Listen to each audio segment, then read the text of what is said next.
এখন একজন করেছে কবিরা গুনাহ, আর একজন বান্দার হক নষ্ট করে ফেলছে।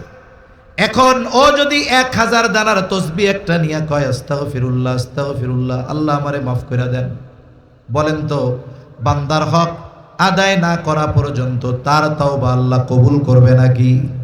তাহলে বান্দার হক যে নষ্ট করেছে, আগে বান্দার হক আদায় করতে হবে, তাহলেই না তার তওবা কবুল হবে, নাইলে তার তওবা কবুল হবে না, তার গুনাহ মাফ হবে না। এই জন্য গুনাহ যেমন, এই গুনাহ মোছার জন্য আমল তেমন।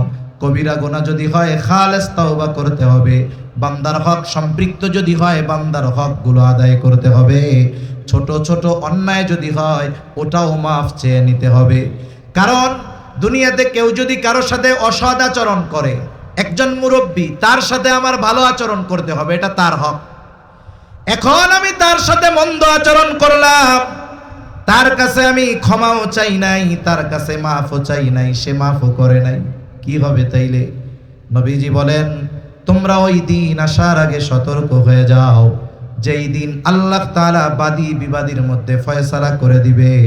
যদি দুনিয়াতে কেউ কাউকে কথার দ্বারাও একটা কষ্ট দিয়ে থাকো, মাফ চেয়ে নাও, কারণ ওই বিষয়টার ফয়সালাও কিয়ামতের দিন যিনি করবেন তিনি কে? এজন্য যত ছোট মন্দ কাজ হোক আমরা মাফ চায়া নিব, যার সাথে হবে তার সাথে। এজন্য রাসূলুল্লাহ সাল্লাল্লাহু আলাইহি ওয়াসাল্লাম আয়েশা সিদ্দিকা রাদিয়াল্লাহু তাআলা আনহাকে বলেন, আয়েশা তুমি কোনো নেকের কাজকে ছোট মনে করবা না, কোন গুনার কাজকেও ছোট মনে করবা না, কারণ হতে পারে ওই ছোট পাপের কারণে আল্লাহ শাস্তি দিতে পারে, আবার ওই ছোট ভালো কাজের কারণে আল্লাহ মাফ করে দিতে পারে। প্রসিদ্ধ ঘটনা আমরা সবাই কম বেশি জানি। একজন দুশ্চরিত্রা নারী, সে একটা পিপাসিত কুকুরকে পানি পান করাইছে, ভালো কাজ, আল্লাহর কাছে পছন্দ হয়েছে। নবীজি বলেন এই কারণে আল্লাহ তাআলা তাকে মাফ করে দিবে। আরেকজন মহিলা, সে একটা বিড়ালকে বেঁধে রাখছে, খাবারও দেয় না, ছেড়েও দেয় না, বিড়ালটা মারা গেছে। নবীজি সাল্লাল্লাহু আলাইহি ওয়াসাল্লাম বলেন কিয়ামতের দিন এই কারণে আল্লাহ তাআলা তাকে শাস্তি দিবে। এজন্য আমার আপনার দ্বারা যদি কবিরা গুনাহ হয়, তাহলে কবিরা গুনাহ মোছার ওষুধ হলো তাওবা। একজনের সাথে খারাপ আচরণ হয়েছে, তার কাছ থেকে ক্ষমা চাওয়া, এই ধরনের পাপ যেমন তার পাপ থেকে মুক্তি বা নাজাত বা তাওবার পদ্ধতি তেমন। এজন্য আমার আপনার দ্বারা যদি কখনো পাপ হয়ে যায়, অন্যায় হয়ে যায়, তাওবার ক্ষেত্রে কারো সাথে যদি খারাপ আচরণ হয়ে যায়, ক্ষমা চাওয়ার ক্ষেত্রে আমরা কখনো বিলম্ব করব না। হয়তো আজ রাতে আমার দ্বারা গুনাহ হয়েছে, আজ রাতে আমার দ্বারা কথার দ্বারা কেউ কষ্ট পেয়েছে, আগামী দিন ক্ষমা পাওয়ার সুযোগ পাবো কি পাবো না এর কোনো নিশ্চয়তা নাই। তাহলে নবীজি সাল্লাল্লাহু আলাইহি ওয়াসাল্লাম দ্বিতীয় উপদেশ দিলেন, ও আবু যর, তোমার দ্বারা যদি কখনো অন্যায় কাজ হয়ে যায়, তুমি ভালো কাজ করবা, নেকের কাজ করবা। কেন? তামহুহা, ওই ভালো কাজ মন্দ কাজটাকে মিটায়া দেয়।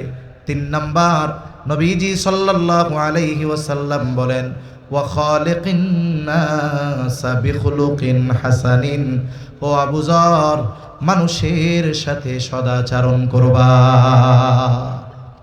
মানুষের সাথে সদাচরণ করবা, ভালো ব্যবহার করবা। সদাচার এটা ব্যাপক অর্থবোধক একটি শব্দ। সদাচারী তো সে প্রকৃতপক্ষে যেই মানুষটা তার কাছে যেমন হক প্রাপ্য তেমনি হক আদায় যেই ব্যক্তি করে, সেই ব্যক্তি মূলত সদাচারী। অনেকে আছে মুখ দিয়ে কথা বলে সুন্দর সুন্দর, কিন্তু মানুষের হক নষ্ট করে, বিভিন্ন পদ্ধতিতে মানুষকে কষ্ট দেয়। তার কথা খুব সুন্দর, মিষ্টি কথা, আবার অধিকাংশ সময় দুষ্টু লোকের কথা ভাষা এগুলো মিষ্টি হয় বেশি। দুনিয়ায় যত চিটিংবাজ আছে, সব চিটিংবাজদের ভাষা দেখবেন খুব মধুর, খুব মায়াময়, মানুষকে খুব আকর্ষিত করে, আচরণ খুব সুন্দর।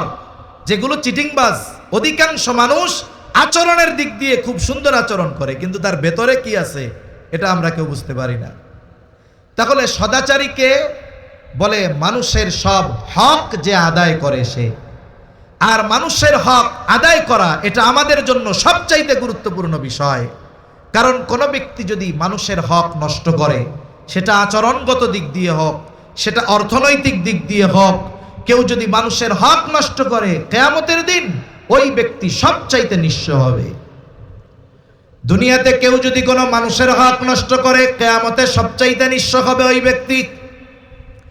রাসূলুল্লাহ সাল্লাল্লাহু আলাইহি ওয়াসাল্লাম সাহাবায়ে কেরামকে জিজ্ঞাসা করেন, তোমরা কি জানো কিয়ামতের দিন সবচাইতে নিঃস্ব হবে কে, মুফলিস কে হবে? সাহাবায়ে কেরাম জবাব দিলেন, ইয়া রাসূলুল্লাহ, আল্লাহ এবং তার রাসূল ভালো জানে। নবীজি সাল্লাল্লাহু আলাইহি ওয়াসাল্লাম বলেন, কিয়ামতের দিন সবচাইতে নিঃস্ব হবে ওই ব্যক্তি যার দুনিয়াতে নেক আমলের কোনো অভাব নাই, তাহাজ্জুদের অভাব নাই, তার দান সাদকার কোনো অভাব নাই, হজ উমরার অভাব নাই। এত পরিমাণ আমল সে দুনিয়ায় করবে, কিয়ামতের দিন পাহাড় সম পরিমাণ নেক নিয়ে সে উঠবে। সে মনে করবে আজকে আমার জান্নাতে যাওয়া কে ঠেকায়। কিন্তু আফসোস, ওই ব্যক্তি দুনিয়ায় মানুষের হক নষ্ট করত, কারো সম্পদ কেড়ে নেওয়ার মাধ্যমে, কারো উপরে জুলুম করার মাধ্যমে, কাউকে কথার মাধ্যমে, কাউকে হাতের মাধ্যমে। ক্ষমতাধর ছিল, প্রভাবশালী ছিল, নেক আমল করেছে, কিন্তু বান্দার হক নষ্ট করেছে। ওই লোকটা জান্নাতে যাওয়ার অনুমতি পাবার পূর্বে আল্লাহ তাআলার কাছে দুনিয়ায় যাদের উপরে সে জুলুম করেছে, ওই মানুষগুলো আল্লাহর আদালতে ওই ব্যক্তির ব্যাপারে অভিযোগ দায়ের করবে, আল্লাহর কাছে বিচার প্রার্থনা করবে। আল্লাহ জিজ্ঞাসা করবে, ওরা যে অভিযোগ দিল সত্য? মিথ্যা বলার কোনো উপায় নাই। সে বলবে হ্যাঁ সত্য। আল্লাহ বলবে তাইলে হক আদায় করে দাও। দুনিয়ার লেনদেন, টাকা পয়সা, ডলার, এগুলো দিয়ে হয়। কিয়ামতের দিনের লেনদেন হবে নেকি আর গুনাহ দিয়া। বলে যার কাছে নেকি সে ধনী, যার নেকি নাই সে গরিব। এইবার ওই ব্যক্তি বলবে, আল্লাহ এ তো দুনিয়া না, দুনিয়া হলে সম্পদ যা নিয়েছি বহুগুণ প্রয়োজনে তাকে দিয়ে দিতাম। এবার বাদী বলবে, আল্লাহ আমার তো এখন সম্পদ দরকার নাই, আমার হক সে তার নেকির দ্বারা আদায় করে দি।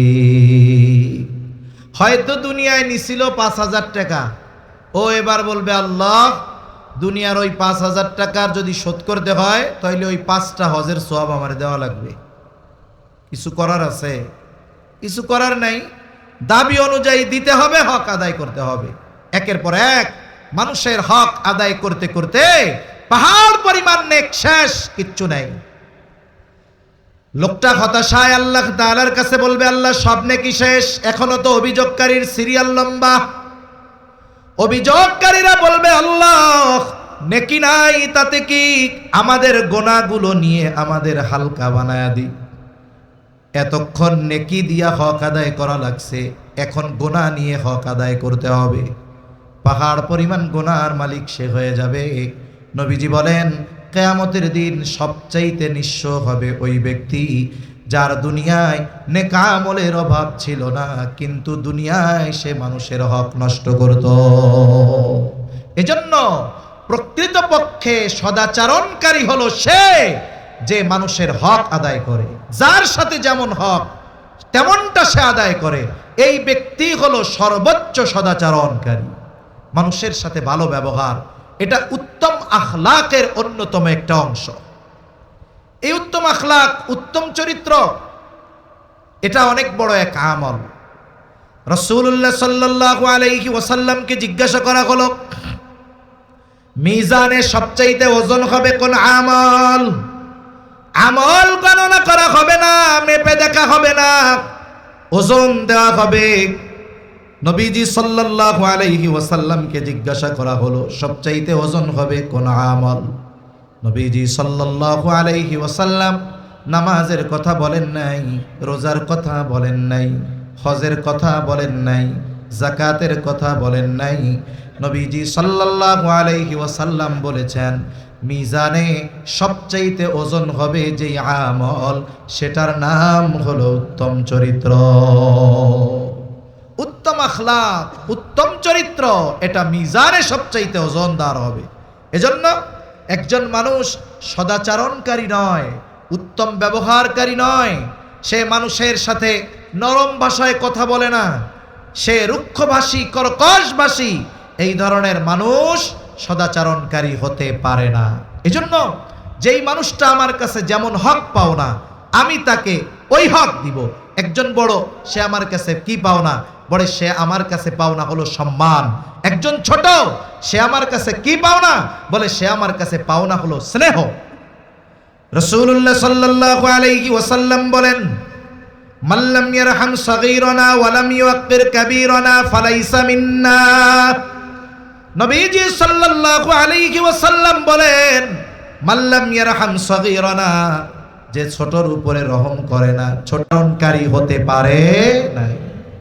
স্ত্রীর সাথে হক আছে, এই হকগুলো যে আদায় করে, স্ত্রীর সাথে সদাচরণকারী, কিন্তু অনেক ইবাদত করে, তাহাজ্জুদের অভাব নাই, দান সাদকার অভাব নাই, কিন্তু স্ত্রীদের সাথে ভালো আচরণ করে না, বলে সেই স্ত্রীদের সাথে সদাচরণকারী হতে পারে নাই। এজন্য একটা ব্যক্তি পরিপূর্ণভাবে তখনই সদাচরণকারী হয়, উত্তম আখলাকওয়ালা হয়, সদাচরণকারী তখনই হয় যখন সে মানুষের হকগুলো আদায় করে।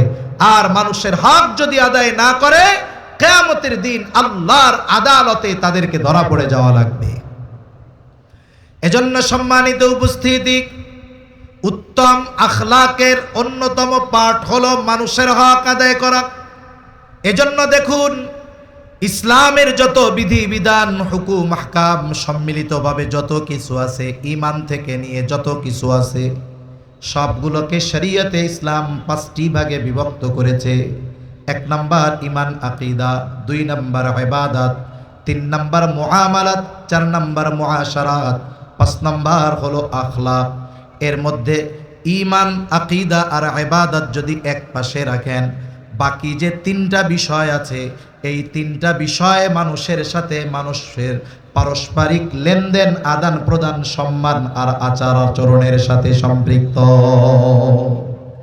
এজন্য এই বিষয়গুলো যার ঠিক নাই, যার মুআমালাত ঠিক নাই, যার মুআশারাত ঠিক নাই, যার আখলাক ঠিক নাই, বাস্তবিক অর্থে এই মানুষগুলো পরিপূর্ণ মনুষ্যত্ব অর্জন করতে পারে না, ভালো মানুষ হতে পারে না। কারণ এই গুণগুলোই মূলত একটা মানুষকে বাস্তবে ভালো মানুষে পরিণত করে।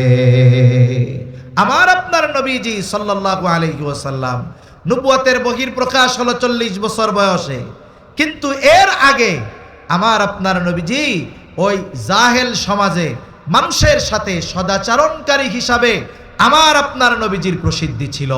আমার আপনার নবীজির উপাধি কাফেররা দিয়েছিল আল আমিন। আমার আপনার নবীজির উপাধি কাফেররা দিয়েছিল as-সাদিক।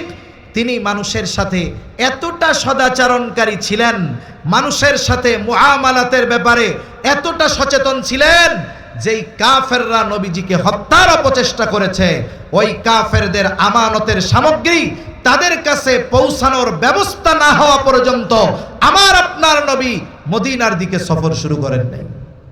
অথচ আমরা সেই নবীর উম্মত। আমাদের আচার আচরণের অবস্থা কি? আমাদের আচার আচরণ তো আর একজন মুসলিম ভাইয়ের সাথে পর্যন্ত ভালো নয়।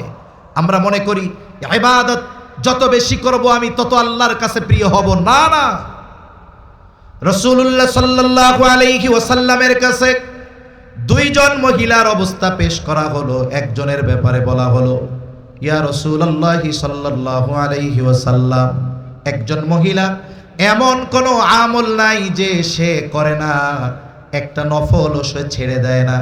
সে তাহাজ্জুদ, আওয়াবিন, ইশরাক যত নামাজ আছে সব পড়ে, আইয়াম বিজের রোজা রাখে, সোমবার বৃহস্পতিবার রোজা রাখে, দান সাদকা করে। এক কথায় আমলের কোনো অভাব নাই। তবে একটা জিনিস, সে তার প্রতিবেশীর সাথে খারাপ আচরণ করে। আর একজনের ব্যাপারে বলা হলো, ইয়া রাসূলুল্লাহ সাল্লাল্লাহু আলাইহি ওয়াসাল্লাম, আরেকজন মহিলা যেটা না করলেই নয়, শুধু সেটাই করে। তার মানে ফরজ, ওয়াজিব, সুন্নাতে মুআক্কাদা যেগুলো না করলে পাপ হবে, গুনাহ হবে, শুধুমাত্র এগুলোই করে, আর তেমন ইবাদত করে না। কিন্তু তার প্রতিবেশীর সাথে সে সদাচরণ করে, ভালো ব্যবহার করে, প্রতিবেশীর হক আদায় করে। ইয়া রাসূলুল্লাহ, এই 2 মহিলার মধ্যে কোন মহিলা উত্তম? নবীজি ওই ইবাদত বেশি করে তার কথা বলেন নাই, বরং নবীজি বললেন, যেই মহিলা প্রতিবেশীর সাথে সদাচরণ করে ওই মহিলা হলো উত্তম মহিলা, ওই মহিলা উত্তম। তাহলে উত্তম নবীজির কাছে হওয়ার জন্য ইবাদত বেশি হয় নাই, বরং ভালো আচরণ হক আদায় করার মাধ্যমে সে উত্তম মানুষ বলে বিবেচিত হয়েছে। এজন্য আমরাও আমাদের অপর মুসলমান ভাইয়ের সাথে ভালো আচরণ করব। আচরণ সবার সাথে ভালো, অমুসলিমদের সাথেও ভালো, খাস করে মুসলমানদের সাথে আমাদের আচরণ সর্বোচ্চ ভালো হতে হবে। নবীজি সাল্লাল্লাহু আলাইহি ওয়াসাল্লাম বলেন, আল মুসলিমু মান সালিমাল মুসলিমুনা মিন লিসানিহি ওয়া ইয়াদিহি। নবীজি বলেন, প্রকৃত মুসলমানকে বলে যে যার হাত এবং জবানের অনিষ্ট থেকে অপর মুসলমান নিরাপদ থাকে।